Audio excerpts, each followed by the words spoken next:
जय हिंद बच्चों, स्वागत करता हूं मैं संजय कुमावत आप सभी का आपके अपने चैनल इंग्लिश बैकबोन। इस वीडियो के अंदर हम वंडर ऑफ साइंस के बारे में पढ़ेंगे, क्योंकि वंडर ऑफ साइंस एक ऐसे है जो कि बहुत इंपॉर्टेंट ऐसे होता है। ये हर एक एग्जाम में पूछा जाता है, 9th 10th 11th 12th लगभग हर एक एग्जाम में बारी बारी से पूछा जाता है। इस ऐसे के अंदर आप शुरू से लेकर एंड तक आप जब इस वीडियो को देखोगे तो आपको वंडर ऑफ साइंस याद भी हो जाएगा, ईजी भी लगेगा और कैसे लिखा जाता है ये भी पता चल जाएगा। इसके अंदर सबसे पहले हमें पॉइंट्स लिखने पड़ते हैं और पॉइंट्स के बाद में एक एक पॉइंट को हमें एक्सप्लेन करते हुए लिखना पड़ता है। हम हमारी कॉपी में जब भी इसको लिखेंगे, जब भी हम हमारे एग्जाम देंगे और एग्जाम के अंदर हम जब कॉपी के अंदर लिखेंगे तो ये कम से कम 2 पेज में हमारा आंसर जाने वाला रहेगा। तो इस वीडियो को पूरा वॉच कीजिएगा, बार बार देखिएगा, आपको वंडर ऑफ साइंस में कोई दिक्कत नहीं आने वाली है ना। तो शुरू करते हैं हमारे इस वीडियो को, आप पूरा वॉच कीजिएगा।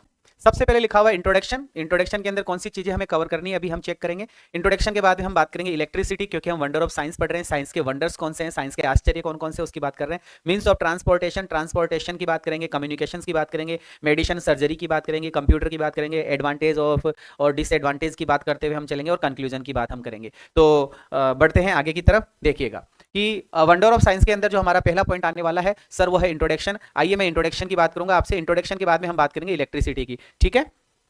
चलो देखते हैं कि सर इंट्रोडक्शन में सबसे पहले लिखा हुआ है कि this is the age of science. प्यारे बच्चों, this is the age of science. यह जो एज है वो विज्ञान की एज है। तो this is the age of science, this is the age of science, this is the age of science. पहली लाइन हमें लिखनी पड़ेगी कि sir this is the age of science. ये जो एज चल रही है, ये जो समय चल रहा है, this is the time of science, this is the tense of science, this is the age of science, this is the era of science. मतलब ये जो समय है, ये जो वक्त है, ये जो उम्र है, वो विज्ञान की उम्र है। Sir this is the age of science, this is the age of science. We are living in the age of science. हम कहां रह रहे हैं? वी आर लिविंग, हम रह रहे हैं in the age of science. हम साइंस के काल में रह रहे हैं, हम साइंस के युग में रह रहे हैं, ठीक है। This is the age of science, we are living in the age of science. Science has given us many useful things. Science has given us, science ने हमें दिया है। Science has given us many useful things, है ना। Science has given us many useful things. Science has given us many useful things. Science ने हमें बहुत बढ़िया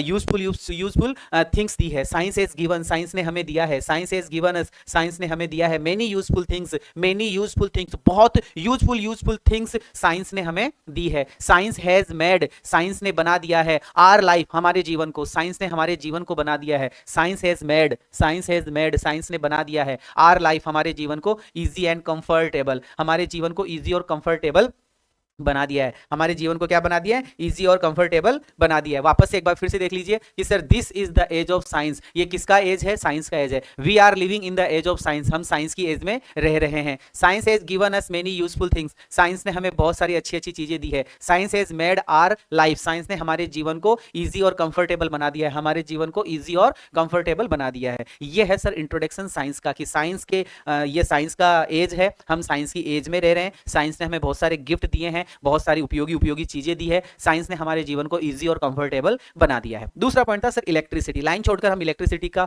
पॉइंट बनाकर लिखेंगे तो क्या लिखेंगे? Electricity is a great, electricity is a great wonder of science. Electricity जो है वो एक महान आश्चर्य है विज्ञान का, एक महान आश्चर्य है विज्ञान का। ए great wonder of science, A great wonder of science, A great wonder of science. Electricity is a great wonder of science, electricity is a great wonder of science, है ना। Electricity is a great wonder of science. Electricity जो है वो एक great wonder of science है। A great wonder of science, याद करना इसको, great wonder of science, a great wonder of science, a great wonder of science. It runs trains, ये जो इलेक्ट्रिसिटी है, ये इलेक्ट्रिसिटी रन्स मतलब चलाती है, ट्रेन्स को चलाती है ना, मिल्स को चलाती है ना। ये इलेक्ट्रिसिटी हमारी फैक्ट्रीज को चलाती है। इसी इलेक्ट्रिसिटी की वजह से मैं आपको पढ़ा पा रहा हूं, है ना। Electricity is a great wonder of science. It runs, ये चलाती है ट्रेन्स को, मिल्स को, फैक्ट्रीज को, एटसेट्रा।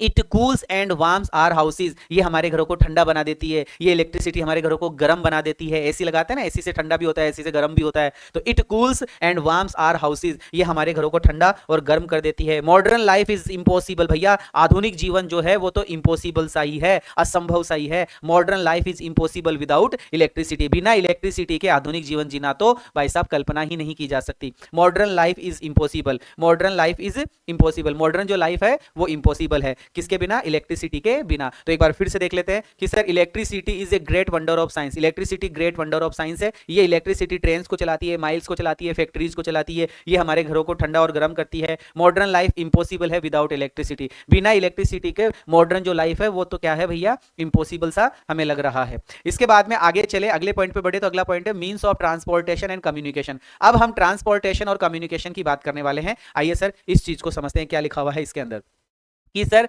मींस मतलब साधन, ट्रांसपोर्टेशन एंड कम्युनिकेशन की सर कम्युनिकेशन और ट्रांसपोर्टेशन का जो मींस है उसकी बात कर लेते हैं। जैसे बसेस हम सब जानते हैं, बस के बारे में हम जानते हैं, कार्स के बारे में हम जानते हैं, ट्रेन्स के बारे में हम जानते हैं, शिप्स जो जहाज आती है उसके बारे में हम जानते हैं, एरोप्लेन्स के बारे में हम जानते हैं। ये सब के सब आर फास्टेस्ट मींस बहुत तेज चलने वाले संसाधन हैं। ये बहुत तेज चलने वाले संसाधन हैं, मींस है, संसाधन है ऑफ ट्रांसपोर्ट। ट्रांसपोर्ट के सबसे तेज चलने वाले संसाधन, ट्रांसपोर्ट के यातायात के सबसे तेज चलने वाले जो संसाधन हैं वो क्या है?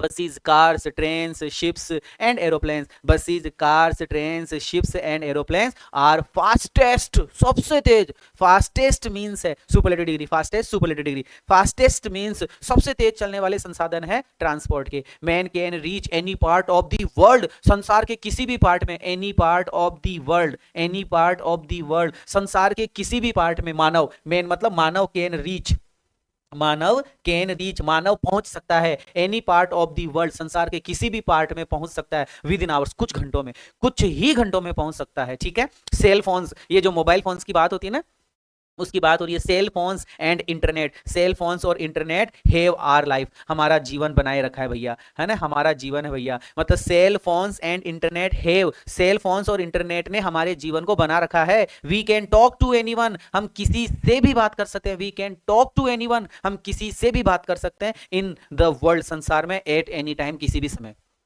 हम संसार में कभी भी किसी भी समय किसी से भी बात कर सकते हैं। किससे? साइंस से, विज्ञान से, है ना। तो means of transportation and communication, तो थोड़ी सी बात ट्रांसपोर्टेशन की आएगी, थोड़ी सी बात कम्युनिकेशन की आएगी। तो एक बार फिर से देख लेते हैं कि sir buses, car, train, ships, aeroplanes are the fastest means of transport, ये ट्रांसपोर्ट के सबसे तेज चलने वाले संसाधन है। मैन कैन रीच एनीवेयर, मानव कहीं भी पहुंच सकता है, मानव कहीं भी किसी भी पार्ट में पहुंच सकता है, संसार के किसी भी पार्ट में पहुंच सकता है, कभी भी, किसी भी घंटे, मतलब कुछ ही घंटों में, विद इन आवर्स, कुछ ही मिनटों में, कुछ ही घंटों में व्यक्ति संसार के किसी भी पार्ट पर पहुंच सकता है। ये बात आ गई ट्रांसपोर्टेशन की। कम्युनिकेशन में बात की जा रही है सेल फोन्स की, cell phones and internet, internet से हम पढ़ पा रहे हैं, है ना। Cell phones and internet have our life, यही हमारा जीवन है। We can talk to anyone, हम किसी से भी बात कर सकते हैं in the world at any time, किसी भी समय किसी भी व्यक्ति से इस संसार में हम बात कर सकते हैं। किससे? कम्युनिकेशन कर सकते हैं विज्ञान से। ठीक है। अगला आ रहा है सर मेडिसिन और सर्जरी। अब मेडिसिन और सर्जरी की बात करते हैं। मेडिसिन और सर्जरी में हमें क्या क्या चीजें देखने को मिलती है, आइए सर समझते हैं कि सर मेडिसिन और सर्जरी, पहले मेडिसिन की बात कर लेते हैं। देखो कुछ लिखा हुआ है, पेनिसिलिन, पेनिसिलिन है, एक्सरे है, are some great wonders of science. ये वंडर्स ऑफ साइंस है। ठीक है। ये वंडर्स ऑफ क्या है? साइंस है, ध्यान रखना।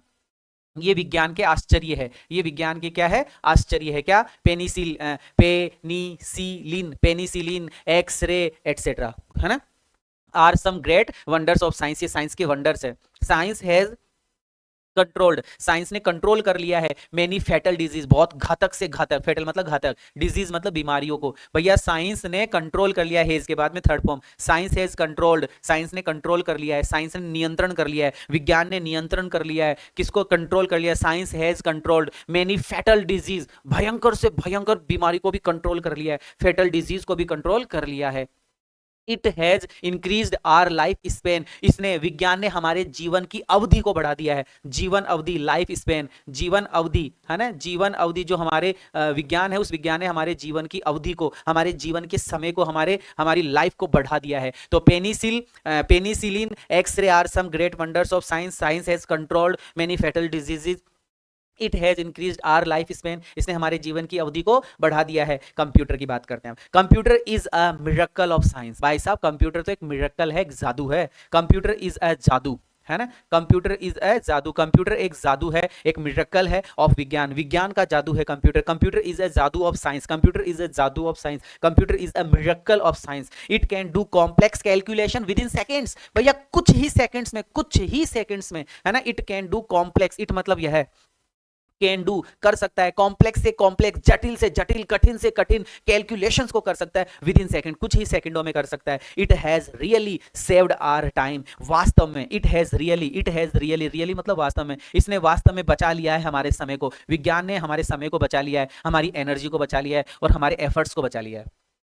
विज्ञान ने हमारे समय, हमारी एनर्जी और हमारे एफर्ट्स, हमारे प्रयासों को बचा लिया है। Computer is a miracle of science, computer science का मिरेकल है। इट कैन डू कॉम्प्लेक्स से complex calculation within second, कुछ ही सेकंड्स में कॉम्प्लेक्स से कॉम्प्लेक्स कैलकुलेशंस कर सकता है, गणनाएं कर सकता है। It has really saved our time, इसने हमारे समय, हमारी एनर्जी और हमारे प्रयासों को बचा लिया है। ठीक है, इसके बाद में मेडिसिन एंड सर्जरी हो गया, कंप्यूटर हो गया। अब हम पढ़ेंगे डिसएडवांटेज ऑफ साइंस। हाँ, साइंस के कुछ डिसएडवांटेज भी है, उनकी भी बात हम कर लेते हैं। कौन कौन से डिसएडवांटेज है, कौन कौन से दुरुपयोग है विज्ञान के, वो भी हम देख लेते हैं बेटा। आइए बात करते हैं, इसके अंदर क्या लिखा हुआ है कि सर डिसएडवांटेज मतलब दुरुपयोग। Science has a dark side, हाँ साइंस का एक डार्क साइड भी है, साइंस का एक नेगेटिव पॉइंट भी है। Science has negative point, science has dark side, science के कुछ नकारात्मक पॉइंट भी है। The invention of atom bomb, जैसे आविष्कार हुआ, इन्वेंशन, इन्वेंशन मतलब आविष्कार, of atom bomb, atom bomb का आविष्कार हुआ है। तुमको पता है एटम बॉम्ब कितना खतरनाक होता है। The invention of atom bomb, atom bomb का आविष्कार, एटम बॉम्ब के आविष्कार ने, या एटम बॉम्ब का जो आविष्कार है, इज अ ग्रेट थ्रेट, बहुत भयंकर धमकी है, बहुत भयंकर थ्रेट है, बहुत ही भयंकर थ्रेट है बेटा, बहुत भयंकर धमकी है टू द वर्ल्ड, संसार के लिए। भाई साहब, atom bomb is a great threat, atom bomb invention जो किया गया है एटम बॉम्ब का, the invention of atom bomb is a great threat, एक बहुत भयंकर मतलब धमकी है टू द वर्ल्ड, संसार को। They can destroy the whole world within seconds, पूरे के पूरे वर्ल्ड को, पूरे के पूरे संसार को डिस्ट्रॉय कर सकता है। दे कैन डिस्ट्रॉय, है ना, ये एटम बॉम्ब्स जो है ये पूरे के पूरे संसार को, होल वर्ल्ड, पूरे के पूरे संसार को, पूरे के पूरे संसार को विद इन सेकंड, कुछ ही सेकंड्स में, कुछ ही सेकंड्स में ये एटम बॉम्ब्स खत्म कर सकते हैं। बिग फैक्ट्रीज, बड़ी बड़ी फैक्ट्रीज, बड़ी बड़ी माइल्स, बड़े बड़े व्हीकल्स, है ना, बड़े बड़ी factories, miles, vehicles have polluted, और ये लोग ये सब क्या करते हैं, पॉल्यूटेड करते हैं, पोल्यूशन करते हैं, है ना, प्रदूषण करते हैं, एटमॉस्फेयर, एटमॉस्फेयर को क्या करते हैं, प्रदूषित करते हैं। डिसएडवांटेज, इतना ही काफी है disadvantage. Science has a dark side, science का डार्क साइड भी है। The invention of atom bombs, atom bombs के आविष्कार से, आविष्कार इज ए ग्रेट थ्रेट, ये बहुत भयंकर तब मतलब धमकी है संसार को। They can destroy the whole world, ये पूरे संसार को विद इन सेकंड, कुछ ही सेकंड्स में क्या कर सकते हैं, तबाह कर सकते हैं। Big factories, miles and vehicles, बड़ी बड़ी फैक्ट्रीज, बड़े बड़ी माइल्स, बड़े बड़े साधन जो है वो पूरे पूरे एटमॉस्फेयर को, पूरे वातावरण को प्रदूषित करते हैं। कंक्लूजन देखते हैं, निष्कर्ष देखते हैं इस हमारे वंडर ऑफ साइंस का, कि इन द एंड, अंत में, वी कैन से, हम कह सकते हैं that science is neither good, science ना तो अच्छा है और ना ही बुरा है। हम ये कह सकते हैं कि साइंस ना तो अच्छा है और ना ही बुरा है, तो ना हम इसको बुरा कह सकते हैं, ना हम इसको अच्छा कह सकते हैं। ठीक है, इट डिपेंड्स ऑन अस, ये हमारे ऊपर डिपेंड करता है। इट डिपेंड्स ऑन अस, ये हमारे ऊपर डिपेंड करता है, हाउ वी यूज इट, कि हम इसका यूज कैसे करें, हम इसका यूज कैसे करें। तो ये इस प्रकार से हमने पूरा वंडर ऑफ साइंस पढ़ा। ये वंडर ऑफ साइंस कैसा लगा आप मुझे जरूर से कमेंट करके बताइएगा। अगला जो वीडियो आपको मिलेगा, वो वीडियो हम अगला जो मतलब हमारा पैराग्राफ, हमारा जो ऐसे होगा, उससे हम रिलेट करेंगे। एक एक ऐसे को हम पढ़ते जाएंगे। कैसा लगा जरूर से बताइएगा। विदा लेना चाहूंगा। Thank you so much, bless you all, जय हिंद, बाय बाय। मुलाकात करता हूं नेक्स्ट वीडियो में।